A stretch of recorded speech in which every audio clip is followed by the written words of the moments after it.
This is all blood-soaked ground here. Right down the hill from here is a double burial trench 78 yards long, meaning two of them, and they were for the Union troops. We are along for a history ride. The tour guide is Mississippi native Sid Champion.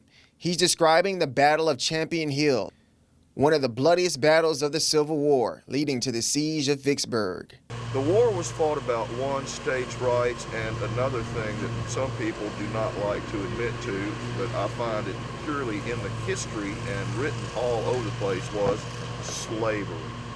The labor was vitally important to the planter class, and they weren't about to give it up. Saturday's event remembering the battle will be held here at Champion Hill Missionary Baptist Church in Edwards.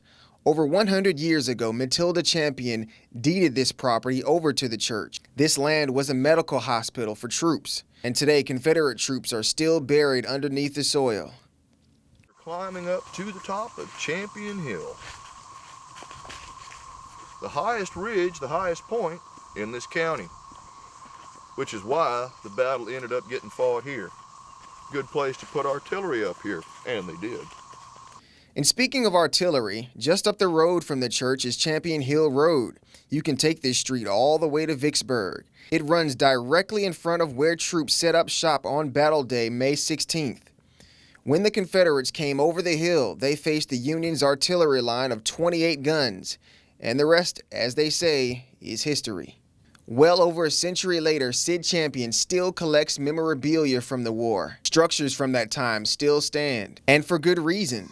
This picture taken by Champion just a couple of years ago shows the ghost of Edwards, Mississippi arising, and they don't like a lot of visitors. I was feeling the most horrific emotions directed towards me, but there was also this feeling of helpless rage, of just a wailing hopelessness associated with the animosity and the hate and the rage. Still, the Battle of Champion Hill is forever etched in Mississippi's mystery of history, and the raging question never to be answered is, what if the Confederates had won the battle? I'm Eric Walker, JSU TV.